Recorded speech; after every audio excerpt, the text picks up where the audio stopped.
Broadcasting from Manhattan Beach and the World Wide Web, you're listening to CHSR, HealthyLife.net. As a service to our listeners, this program is for general information and entertainment purposes only. CHSR, HealthyLife.net does not recommend, endorse, or object to the views, products, or topics expressed or discussed by show hosts or their guests. We suggest you always consult with your own personal, medical, financial, or legal advisor.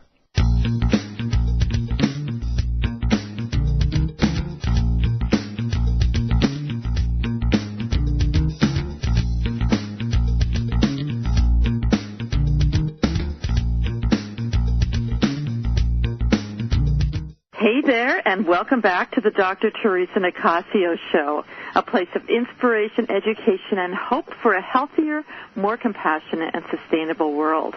For those of you who don't know me, I'm an out-of-the-box psychologist who is committed to empowerment and reducing complacency and intolerance. And I like to use unconventional tools to promote kindness, hope, and sustainable living. On this program, I invite inspirational guests like we have coming on today, and leaders in the field of health and the environment to share their knowledge, experiences, and wisdom with you. To make a donation to support the continuance of this program, or if you have products or services you would like to share with my wonderful audience of over 63,000 monthly listeners as a sponsor or advertiser, go to the TheresaNicassio.com website and click on the Donate button at the bottom of the page, or you can message me directly. My email address is Theresa@TheresaNicassio.com, and it's Theresa with an H, Theresa, Nicassio with an N like Nancy, ICASS, those are S's like Sam, IO.com. Be sure to join us next week when Dr. Jill Carnahan will be with us talking about the cutting-edge topic in medicine called mast cell activation syndrome, which, if you're not familiar with it, it's basically when the histamine response goes haywire. So that's going to be coming up next week. Then in 2 weeks, we'll have Dr. Barb Dupree talking about lifelong intimacy. The middle age does not have to be a barrier to love and romance, so that'll be a very important and special show, especially for any of you who might be going through menopause or looking at that in the next little while. If you have questions for any of my upcoming guests, be sure to send them to me directly through my TheresaNicassio.com website or email. Again, my website address is TheresaNicassio.com, TheresaNicassio.com, and my email is Theresa@TheresaNicassio.com. So there is a great deal I could say about today's guest. Call her, I'm not sure what to call her because there's so many things that Kristin Andress does, but I'm calling her the intentional living visionary and bold idea generator. So I'd like for you to visit her profile page on my website, the TheresaNicassio.com website, to learn more about her credentials, which are many, but as well as her journey that has literally taken her around the world and back. But most importantly for today, I'd like to focus on her bold idea about the importance of goodness. And I can't think of a more important conversation, especially in light of the recent world events. So instead of talking about her credentials and experience, what I'm going to do is I'm going to read an excerpt from her new book called Be Good for Goodness Sakes. For goodness sake. So at the very beginning, literally the very beginning of the book, she starts it with her preface, and it's called This is Our World. This is our world where there is peace and peacefulness. This is a world where we meet each other where we are. This is a world where we strive to understand ourselves and others. This is a world where we do not take counsel in our fears. This is a world where we ask questions before we judge. This is a world where the bottom line means working and coexisting together. This is a world where forgiveness is absolute and history is stuck in the past. This is a world where every person chooses to step up and do. This is a world where we choose to take a stand for good and for each other. This is a world where the differences of geography, religion, culture, and creed cannot compete with pure faith in each other and a higher power. This is a world of empathy. And it goes on later, she says, this is a world in which our people, all people, can do and be good. This is a world where We are better hearts, better minds, better to ourselves and others. Let's see what is real, what is possible. Let's be love. Show love. Just love. This is our world. This is our world. Kristin, thank you so much for your beautiful words and for joining us today. Thank you. And I wasn't sure how this was going to start, Dr. Theresa, but that meant a lot to me that you just read that. I wrote that poem or manifesto, whatever you want to title it, on my back patio one afternoon, and I was just thinking about how much we can do in terms of how we choose to see our world and each other. So that's sort of the impetus for that. I appreciate you reading it. Thank you. Yes, and so for those of you who are listening, I got the privilege of meeting Kristin. It was a wonderful event by the Women of Worth.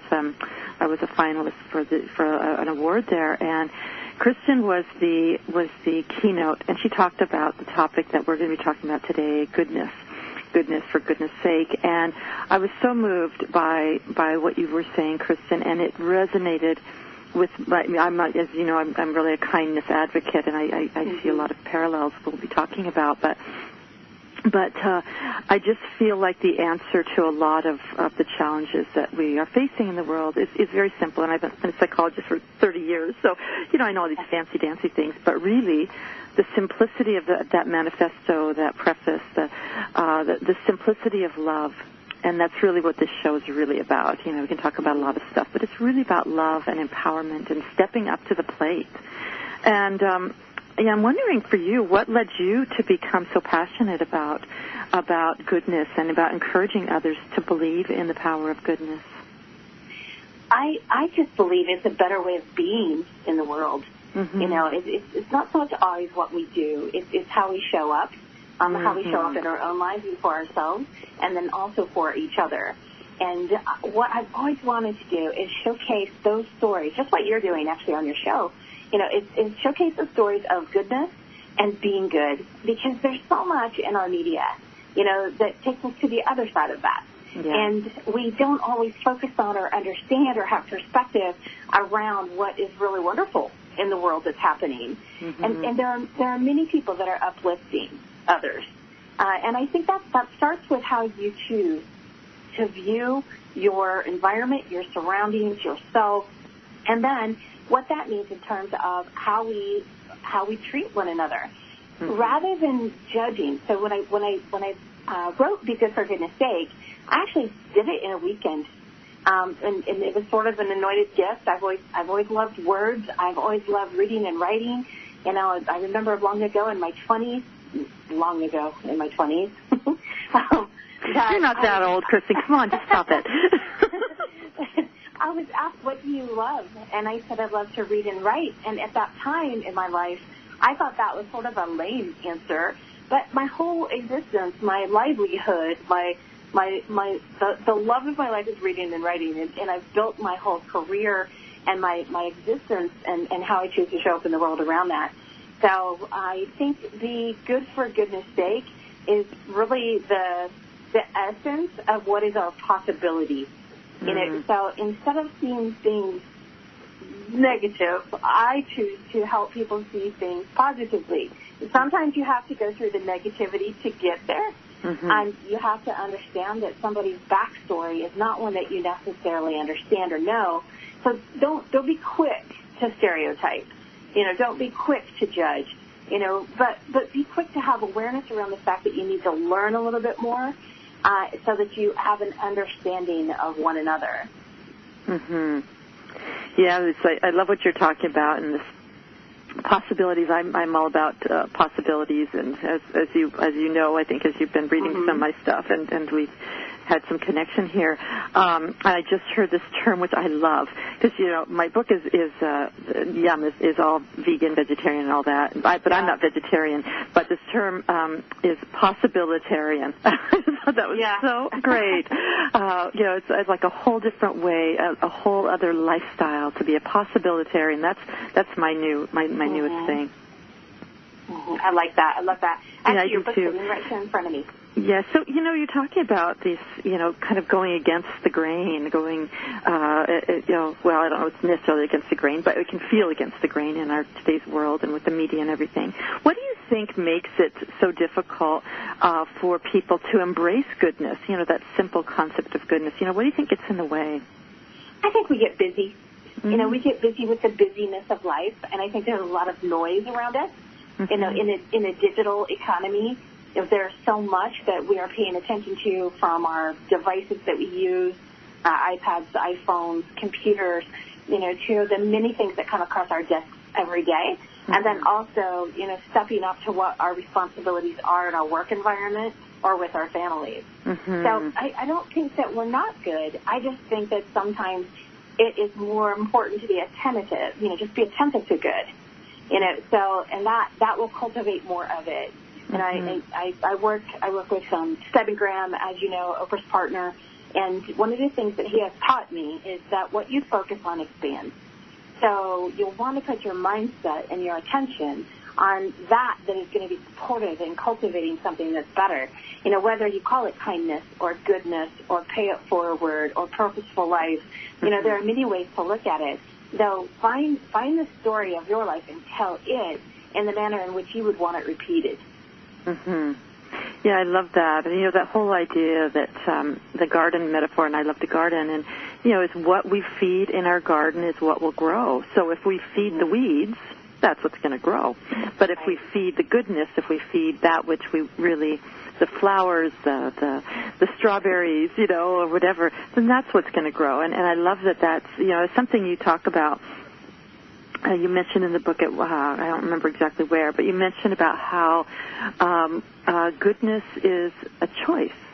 Can you talk a little bit about that?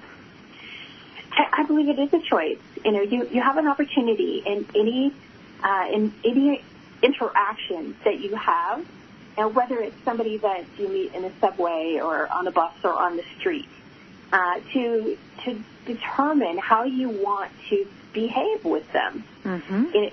And you never know who you're meeting. I mean, there are so many interesting examples I could provide, Dr. Theresa. That when I sit beside somebody on an airplane, I have a natural curiosity to know, who or what they may be. And sometimes there's a quietness, and you're not going to do the talking and that sort of thing. And other times you find that you have this natural connection. Sometimes it will carry forward. Sometimes it's a moment that you just remember. Mm-hmm. But I think goodness is a choice. Mm-hmm. And we have to relate that to our children, and we have to relate that to one another. I want to be seen in a manner that is open, authentic, loving, and that is what I want reciprocated to me. Mm-hmm. So instead of having a frown, I try most of the time to have a smile, and I try to be really understanding of a circumstance. So I travel a lot, as you know, and one of the things that happens is I meet people out on the road, and sometimes I look at behaviors and I'm like, wonder what happened in that person's morning. Mm-hmm. Or wonder, and I've ridden on a plane. I noticed that you have a dedication in Yum to your father. When my father passed away last November, I was on a plane and an angel sat beside me, and she there was something about her that she just knew that I needed someone to just be pleasant, be kind, be good, and it helped me get from one place of the United States to 5 hours later to another. Mm-hmm. And I think that's what we can represent for one another. We don't even need to really know each other at a core level to be kind and good. Mm-hmm. We just need to just show up and be good and have an awareness around it, and also reciprocate what is given to us. Mm-hmm. Well, I love the, you're talking about that, in terms of the essence piece. Are you familiar with the story of the Golden Buddha? I don't think so. Oh, I love this. Now, I have, I'm sure, all the details wrong, but apparently this is a true story. And a long time ago, there was these Buddhist monks who had a golden Buddha statue that they would, they'd meditate in front of and so forth, and they loved this. And then there was a point where there were some people coming across the land who were, raping and pillaging and, destroying everything in their wake and stealing whatever they could. And these monks said, God, we're going to all be killed, but we, at least, if nothing else, can we, we want to protect our golden Buddha. And so they covered it in clay. You're going to love this story. They covered it in clay. And they made it into a Buddha, a big, gaudy clay Buddha. And how they know the story, I don't know, but whatever. This is how it goes. So then many years later, it turns out that that clay Buddha had been left because it was this gaudy, who wants to carry that across the land? And someone was looking at this Buddha, clay Buddha, and they noticed a crack in it. And then they looked in there, and there was like a little light in there, and there was a flicker that they saw. And so they saw this glint, and they ended up doing some exploration and ended up chiseling down into it and discovered that under all that clay, under all that crap, was this perfect, beautiful golden Buddha. And I have actually come to believe that is actually the human condition, right? That underneath it all, and doing psychology for 30 years, I've seen a lot of people. We can sometimes define ourselves by roles that we play, by history we've had, by nicks and wounds, and ways of being different, and maybe not even kind sometimes. But under it all, I believe that there's this essence, and that's really, I see that as my job as a therapist, but also as my job to help people to become curious about what's inside. And it sounds like that's how you're living your life. Is that pretty accurate, that as you go through life, as you're speaking, it's like you're looking for that beauty within? Definitely. It's funny because my dad actually looked like Buddha. Really? Well, a cross between Papa Smurf and Buddha. That is so funny. How wonderful is that? And I traveled to Bangladesh, and when I was in Bangladesh, we actually meditated with a couple of different monks at a couple of different places, and the Buddhas are so beautiful there. Wow. And they're all different. But the essence of that, and I'm a Christian by faith, but except anyone's cultural beliefs, they're jolly.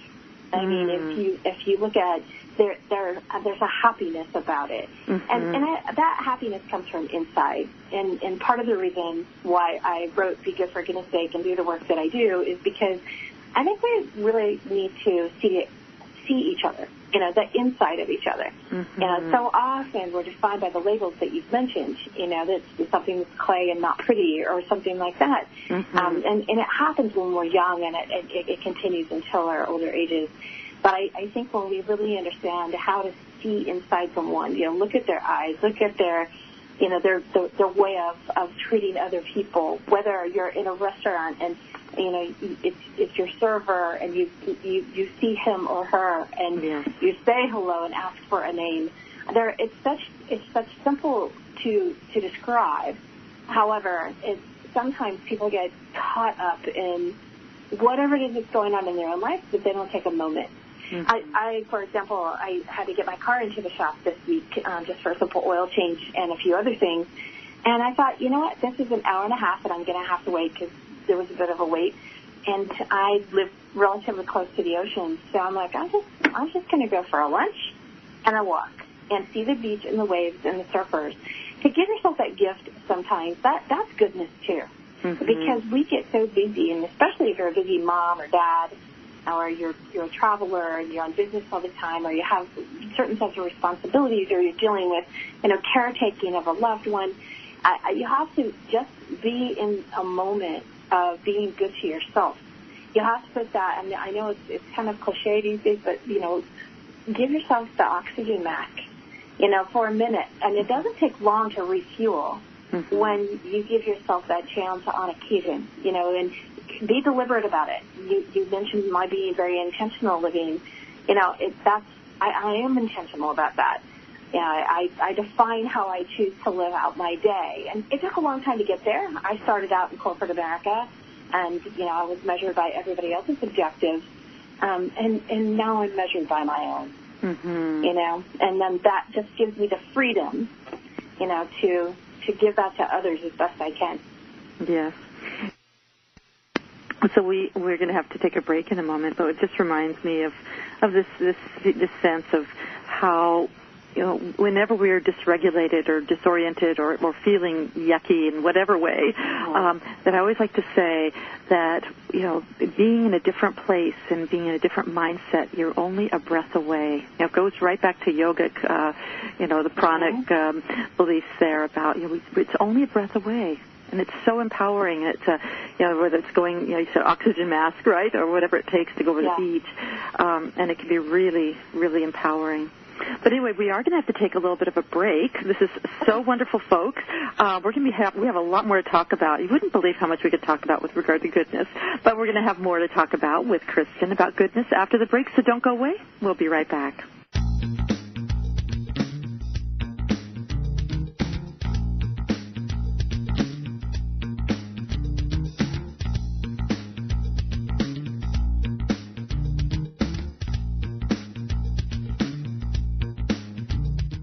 Being inspired by a speaker while learning everyday positive information that you can use to help your life is exactly what Dr. Theresa Nicassio does when she speaks in front of your group. From healthcare professionals to special needs parenting and everything in between, Dr. Theresa Nicassio can customize topics for your group on everything from health to psychology. To book Dr. Theresa Nicassio as a speaker for your group, visit yumfoodforliving.com or call 604-445-6463. That's 604-445-6463.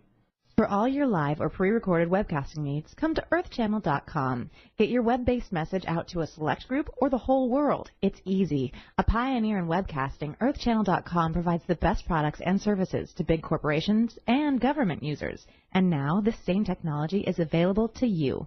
They have the best Earthcast encoders, servers, and products to meet your technical needs. But wait, don't want to mess with technical stress? No problem. They'll do it for you. EarthChannel.com is your answer. You can use webcasting for lots of things like advertising, marketing, customer support, training, and don't forget web radio and TV. In fact, you're listening to a live Earthcast right now. So come to EarthChannel.com. Actualize your audio or video webcasting needs today. You can't beat the friendly service or the price. Call earthchannel.com at 1-800-849-8978. That's 1-800-849-8978. Yumfoodforliving.com is the place to get easy allergy-free recipes, all free of sugar, gluten, and dairy. But that's not all you'll get when you visit yumfoodforliving.com. You'll get resources for all kinds of things like wellness articles, videos, podcasts, a blog, all to help you create easy, healthy living. There's even a 50-page downloadable book introducing you to the philosophy of yum. Don't wait. Visit yumfoodforliving.com. Yumfoodforliving.com. That's yumfoodforliving.com.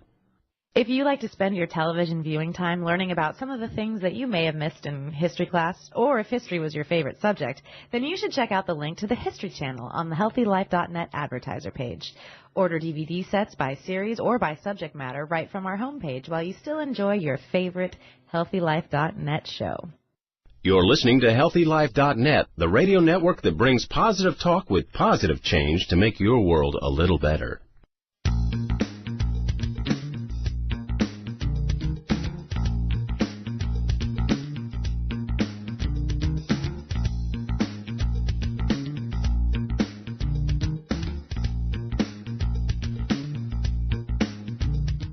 Welcome back to the Dr. Theresa Nicassio Show. For those of you who are just joining us, on today's show, we're talking about goodness with thought leader Kristin Andress. So, Kristin, just really quickly, I'm just curious. You were talking a lot about goodness and different things, and I'm one of the questions you put in the book, in the back section, you have some questions for discussion, and also I thought it would be a nice question to ask you is, how has being good paid off for you with your, in life, like with your family or friends or business or professionally in any of those ways? Well, it feels good to be good, doesn't it? I mean, that's probably the biggest payoff is just, waking up every day and being like, okay, I want to enter this day and enjoy it. But relationships, for sure. I think goodness, the foundation of goodness is so many things, but being yourself is perfectly great. So I don't know how to be anything other than what and who I am.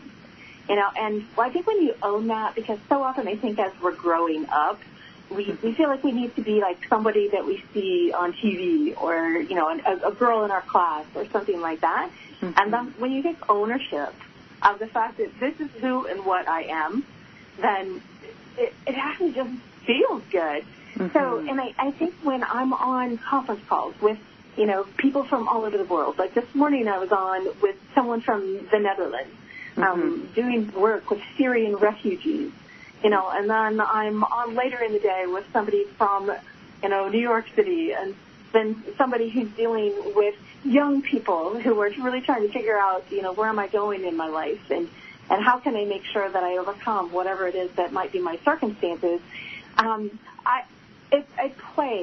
It plays on any stage when you can just decide to be who you are.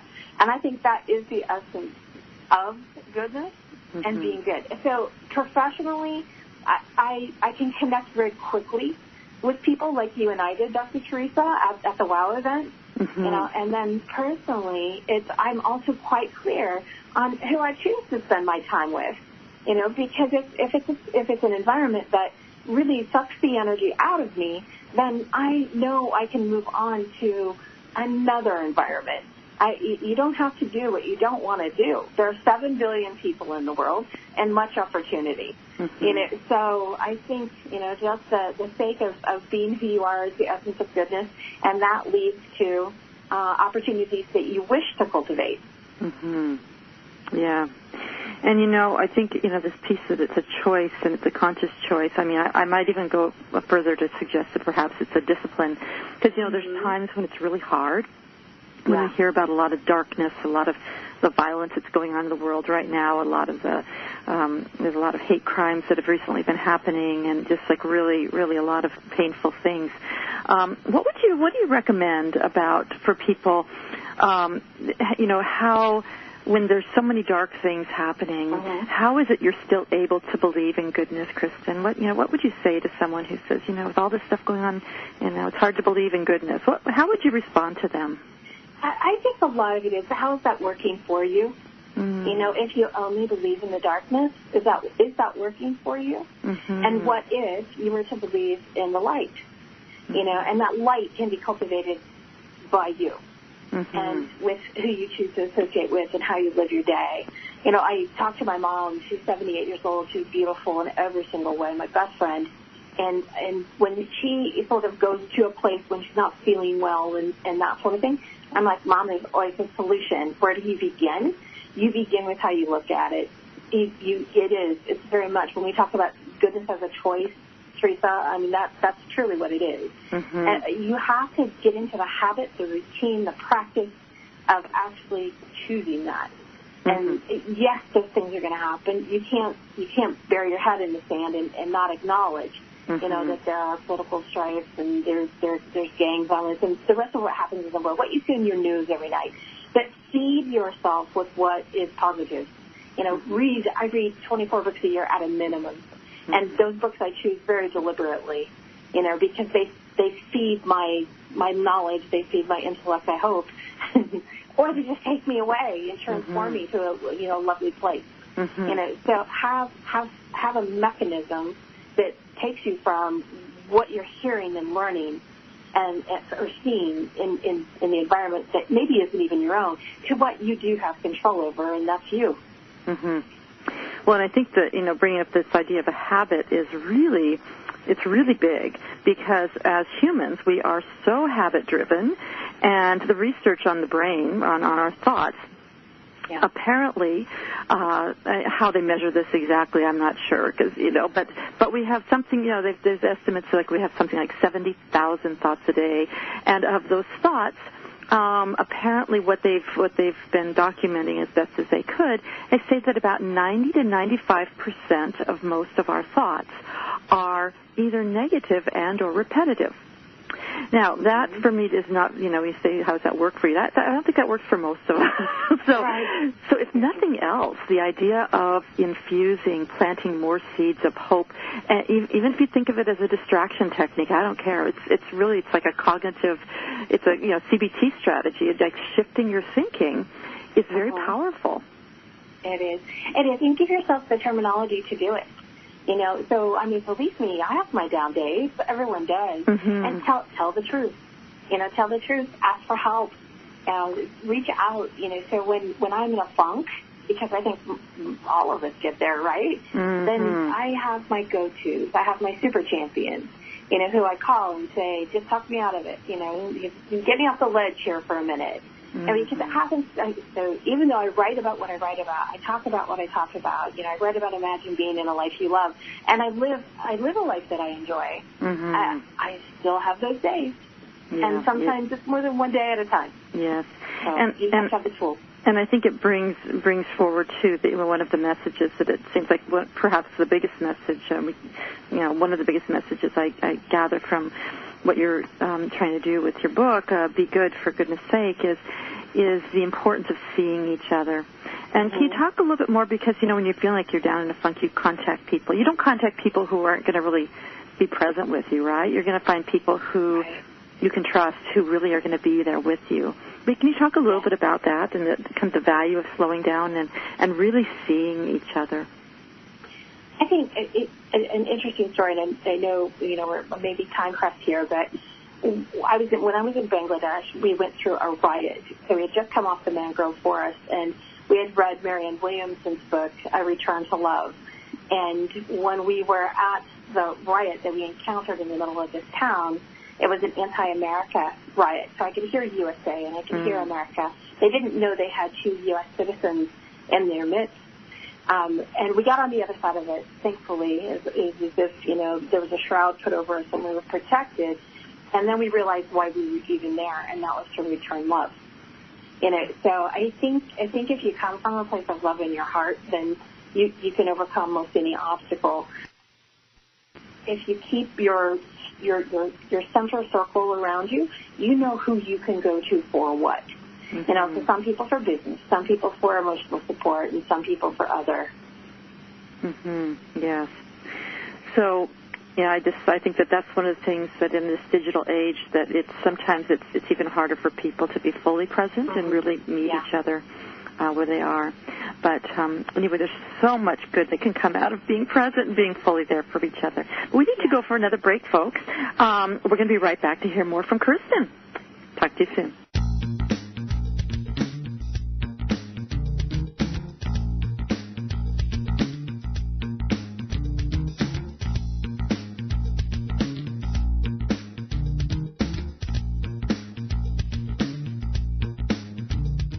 There's a book that makes it so easy to embrace a healthy, gluten-free lifestyle, even kids will like it. Filled with heartwarming stories, food as medicine health tips, easy allergy-free recipes, and creative culinary inventions, the award-winning book Yum by Dr. Theresa Nicassio is your source for all of this and more. So make gluten-free living easy, tasty, and fun. Get Yum, plant-based recipes for a gluten-free diet at Amazon.com or visit yumfoodforliving.com. That's yumfoodforliving.com. What does HealthyLife.net and Amazon.com have in common? Well, they're both available on the Internet. They both give great value. But most important, most of our positive program hosts and guests are accomplished authors, and their books are available from, you got it, Amazon.com. Now, it even gets better than that, because when you're listening on air to a HealthyLife.net host or guest, you can go directly to Amazon.com, and you can order your book while you're still listening to your favorite HealthyLife.net program. So when you hear an author you like, go to the homepage of HealthyLife.net and click on Amazon.com. When you have a food allergy or dietary limitation, Dr. Theresa Nicassio knows it's hard to give up the foods you love, so she decided to put on her chef hat and give you affordable, personalized culinary consultations that will light up your taste buds. You'll explore substitute ingredients so you can enjoy your favorite foods again. She'll even help you make food preparation easy and guide you on your path to healthy living. And to get started, all you have to do is call 604-445-6463. That's 604-445-6463.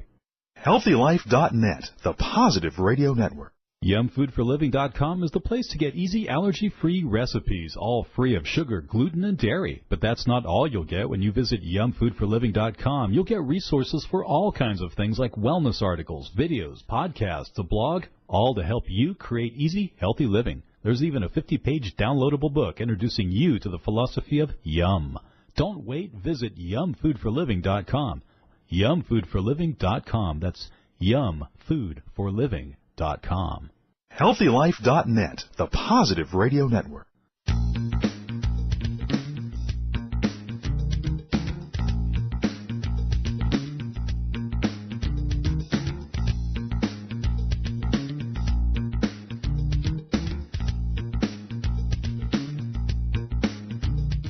Welcome back to the Dr. Theresa Nicassio Show.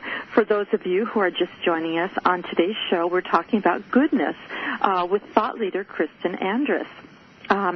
So, Kristin, there's something, and I think you talked about something when we were at the WOW event, at Kristin's event, which was about how we treat each other and the power of how being good can actually have the power of healing. Can you talk a little bit about that, about what you were talking about when you spoke at that event? Yes, and that kind of goes to the backstory of, you never really know when someone shows up what it is that they might have experienced in their life or what might be happening. And I think just simple gestures are important, and I know there's a lot about, simple acts of kindness, random acts of kindness, but I also think sometimes it's just the energy you bring, the energy you bring to anytime you show up at a dinner table or at a restaurant. It doesn't have to necessarily be a relationship at that point. It can just be helping people feel good about themselves. Mm-hmm. And I can't tell you how many times, when you make eye contact with somebody, that typically is sort of written off when they give you a glass of water. That servant heart, that's leadership. When you put yourself in the midst of, I want to make somebody feel like a king or a queen.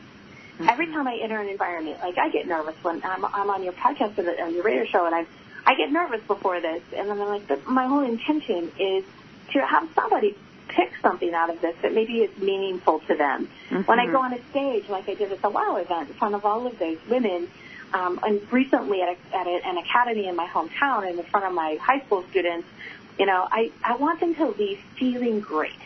Mm-hmm. And if I put my emphasis there, mm-hmm. then it makes it really easy to just show up and convey, what it is that you are in the world and what their possibility is for them. Mm-hmm. Well, and it goes back to what we feed in the garden will grow, and that can be in our own thoughts, but it also can be in other people's hearts. Mm-hmm. Mm-hmm. We talk a lot about the how we walk on the planet and the footprint we're leaving, and I've really come to believe that we leave footprints on each other's hearts. And those footprints can be cherished and really wonderful, and they can also really harm. Right.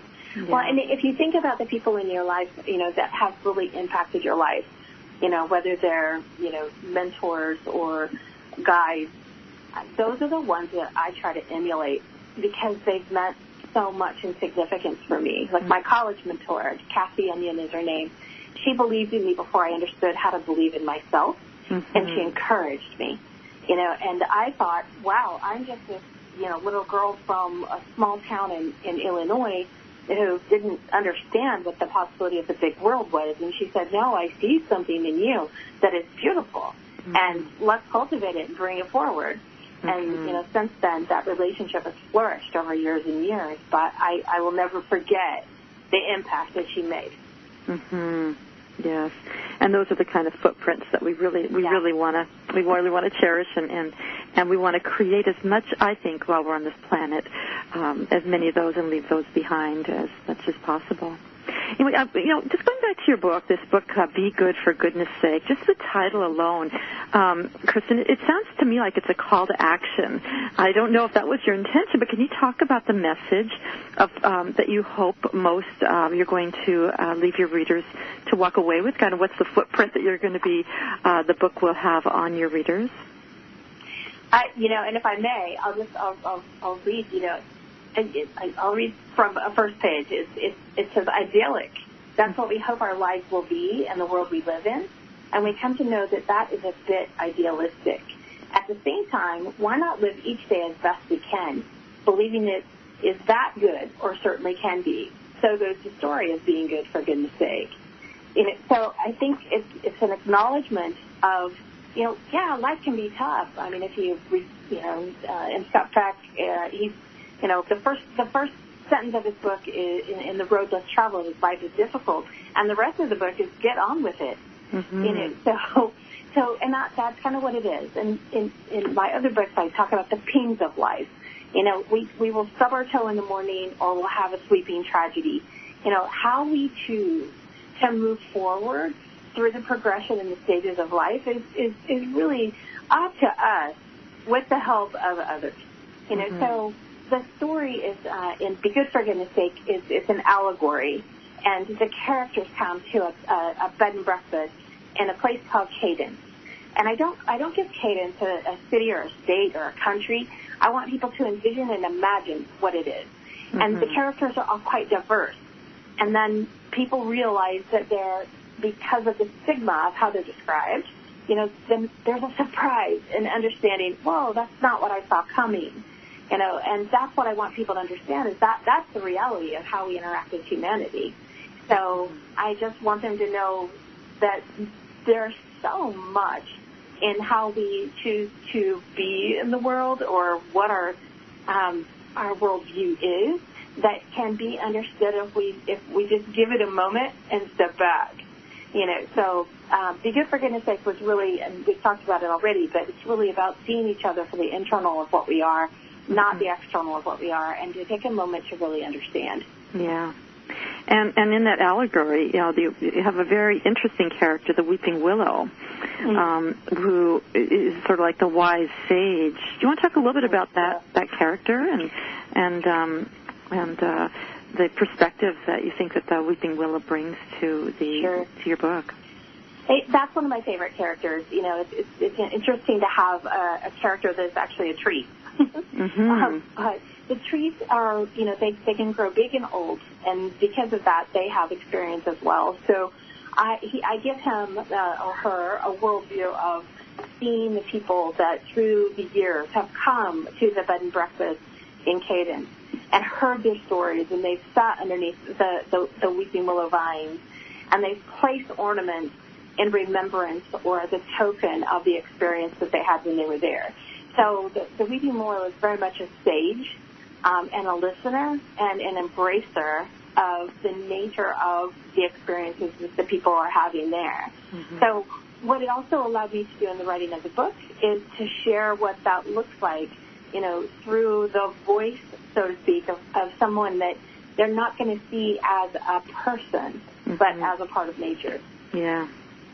And you know what it reminds me a little bit of? A long time ago, I went to a course about grief and loss, and the speaker talked about how in life, when we love people, and with each person we love, there's like a little heart that we put into our heart. Yeah. And our heart will never be the same because of those hearts. And so that idea that you talked about, there was this one woman who had lost her husband, and people, some of the nurses and people didn't know. It's like, when is she going to let get over it and move on? And which always makes me crazy. And the reality is when we are touched and we are loved and we love, that there's always a piece of that person who becomes a part of us. And I think about that willow having all those emblems and little memories that are hooked on it. It reminds me of our hearts when we are touched by, every time a person sees us, and every time we see them, that there's a moment that kind of puts a little nick or a little mark on our inner willow tree, our heart inside. Right. And it's interesting because I have a very dear friend who's 80 years old, and she has a home close to the water here in the San Diego area, and she has a bottle brush tree that looks very much like a willow tree, and she has ornaments. And that was the inspiration for the willow tree. Really? And it was. And I remember, and that's the observance and the awareness that we need to have of our surroundings, because inspiration can come from many things. Yes. So I have a group of older ladies that I spend a little time with. Love their stories. And I was looking at the tree one day, and I said, that is a character. That has to be, because there's so much like roundness to it. It was it was the perfect way of pulling it all together. That's so great. Well, I'm excited. It was a bottle brush. I'm from Southern California originally, so I know exactly what those bottle brushes look like. So I have a new image as I enjoy your words. Anyway, we need to take yet one more short break. Don't go away, folks. More wisdom from Kristin after the break.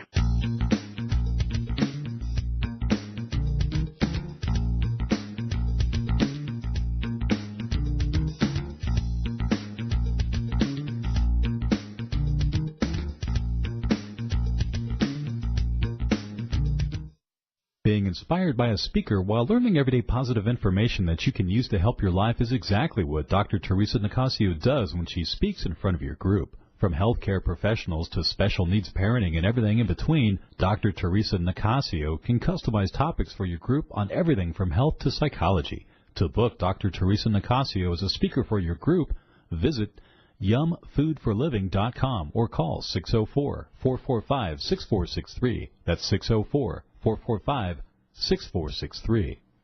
If you're like the 8 out of 10 women that say finding jeans that fit is a problem, well, your problem is solved. Lee Jeans has done extensive research, and they have jeans that fit.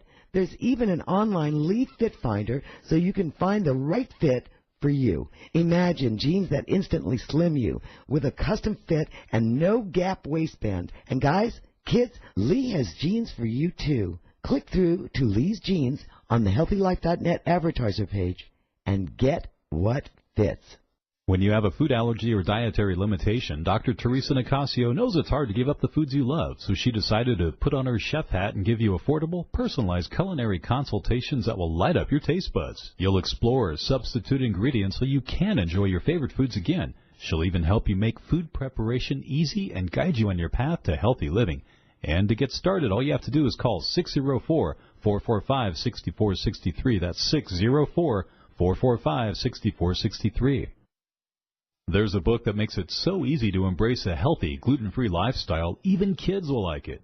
Filled with heartwarming stories, food as medicine health tips, easy allergy-free recipes, and creative culinary inventions, the award-winning book Yum by Dr. Theresa Nicassio is your source for all of this and more. So make gluten-free living easy, tasty, and fun.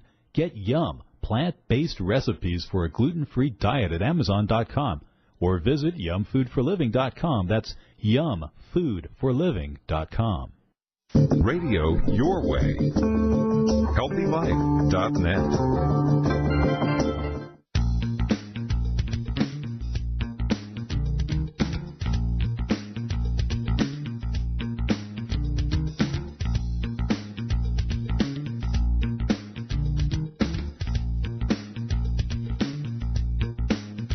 Welcome back. You're listening to the Dr. Theresa Nicassio Show, where we celebrate life, love, and kindness. And today also goodness, which is, I think, the same as kindness, while also acknowledging the real challenges that are a natural part of living. And we answer questions that matter to you. If you're just tuning in, we're here today with intentional living thought leader, Kristin Andress. And again, we're talking about goodness. Kristin, we talked. I love that you have lots of things about animals, and is it a little corgi dog that you have? It looks like a corgi. She's part border collie, part corgi. She's part actually my favorite dog. So let's talk about animals and goodness. Do you think that animals are inherently good? This is kind of a crazy question, but I was just wondering what you think about that. I do. I think I think animals understand that they have sort of a sacred responsibility to their humans. True. So, I grew up with my first dog was a German Shepherd, and we've had so many through the years. And then, the dog in a walk in the park. One of my books is for children. Theo is who I mentioned. And Theo was a little rat terrier, and his brother Sergeant. So I had both of them. Now I babysit or doggy sit the neighborhood dogs. And they bring such joy. It's so much fun to be around them because, fortunately, sometimes you think you would like them to talk, and fortunately, sometimes you don't want them to talk because they'd be kind of like the willow. They'd know a little bit of information. a little too wise for that. Yeah. Yeah. Oh, that's great. Well, with this children's book you wrote, I think it just came out like a couple months ago or so, A Walk in the Park, and it's about rescue dogs and how they are teachers for us. What do you think that dogs might be able to teach us? I think they teach us character. I really do. So each dog in the book has a word. I love words. So the impetus for the book was my mom was a children's librarian for 23 years, and one of the babysitters that I had was a beanbag chair and a book. So I've always loved that reading, and I wanted to teach kids words. So when my father passed, my mom said, "Kristin, why don't you write a children's book?" And I said, "Mom, I don't have children of my own. What do I know?" And she's like, No, what do you want them to know? Which I thought was such a wise question. So I have 6 dogs that are showcased in the book, and they have words associated with them like love and sweet and courageous and smart and happy and curious. And I also let them know that they're all different. Like Lucy, the corgi, border collie corgi, she has big ears. Bubba only has 3 legs, and they still live their life full out. And they don't mind the attention that gets associated with it. They don't feel like they're different or not right. So dogs just show up as dogs. How great would it be if people could actually do the same thing and feel really comfortable in our own skin? That is just such a similar message. Just a recent guest I had on the Overcoming Obstacles show. I had Monica Gartner was on the show. Brilliant, wise woman who wasn't expected to live a year because of her disability, and she lives with very significant disability. So I think she's had over 100 bone breaks in her life. Her bones always break. Oh, wow. And she's in a wheelchair. She's very small in stature. She's just like 3'1.5" inches. Don't cut her short. But she has been so courageous and has chosen. Her parents empowered her about even traveling, and she started a nonprofit to help people with disabilities be able to travel. They have to have assistance and so forth. But one of the things she said, which was so powerful, she said something like, "I don't see myself as a person with disabilities. Yeah, I see myself as a person." And she said that's one of the greatest lessons of travel is that we're all people. And that's one of the things I loved so much in that preface that you had. You see here, you wrote that line, "This is a world where the differences of geography, religion, culture, and creed," which we can add to that list, many things, cannot compete with pure faith in each other and a higher power. That we are more alike than we are different. We're all just people. We're all beings, like the dogs know so well. Right. Yeah. So such an important message, and I think that that comes so through in everything that you represent, which I really appreciate. And all that because you've been learning through life, and the way more you talk, I think we might be similar in age because of you talk about the beanbag chair, and it just sounds like my life. It's sitting with a book. What would you say? What wisdom do you think it has really come forward for you that you've accumulated in life that you'd like to share? I think it's really what I would suggest to people is just it's okay, and it's going to be okay. And instead of focusing on what might not work, focus on what can or might be. And the other piece of that is one of the sayings that I have in many of my works and in my speeches is meet people where they are, bring them to where they can or must be. Do that for yourself too. Do that for yourself too. And the word genshai, is a word, the Hindi word. It's not gunshai, it's genshai, GENSHAI. Never treat anyone in a manner which makes them feel small, including yourself. And I think that is going to get you yards and yards down the way of living a life well lived. I love that. And it's such a universal message, isn't it? Yes. Yeah. if you have in your allegory a dining table, that 10-foot long dining table with, so if you were to go to that dining table, this is one of the questions you put at the end of the book. If you were to be at this table with people you just met, so like these people at the B&B, if there was a story that you would want to tell, or a type of story you would want to tell, what would that be that you would share with these quote-unquote strangers that you would be hanging out with there? If they asked me for the story, I would probably tell them a little bit about, my roots and my background and the core values that I was raised with. But my intention at that table would be to ask questions and listen, to really understand how to develop the relationship with them and know them, because I think that's something that we miss oftentimes is the power of questions, of how we get to know one another. And on that level, that's how we connect. That's how we connect in just personal relationships and also professionally and in business. But you first must listen before you tell. Right. So that's that spirit of curiosity, and that's what I love about that Golden Buddha story is it's like, who are you? And that the term namaste is I see the God in you, or the beauty in you. Do you see it in me? Right? Yeah. Yeah.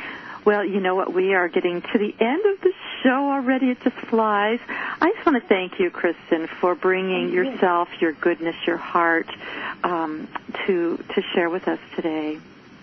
Well, thank you. I've so enjoyed this. It's always wonderful to, share perspective with like-minded people and hopefully open up hearts and minds, and let's do a little bit more good in the world for goodness sake. Yeah, wonderful. Thank you. And listeners, I know those of you who are listening to the show, it's like it is. We are talking about a like-minded spirit here.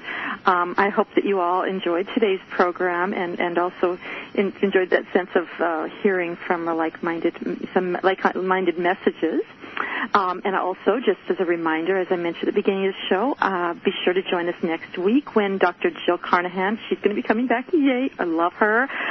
She's going to be talking with us about mast cell activation syndrome. It's a mouthful, but it's going to be a show you're going to want to learn about. This is really important stuff. And in 2 weeks, when we're going to have Dr. Barb Dupree, she's going to be talking about lifelong intimacy, very important things. And as always, if you have any questions for any of our upcoming guests, please just click on the Ask Theresa button tab on my website, or you can email me or message me directly. And as you know, I'm integrating as many of your questions into the interviews with guests. And sometimes now I'm setting aside a segment to specifically focus on unique questions that might warrant some special time and attention. My web address, again, is TheresaNicassio.com, Theresa with an H, TheresaNicassio.com, which is a wellness hub for lots of information for you. I'm Theresa, and this has been the Dr. Theresa Nicassio Show. Until next time, have a great week.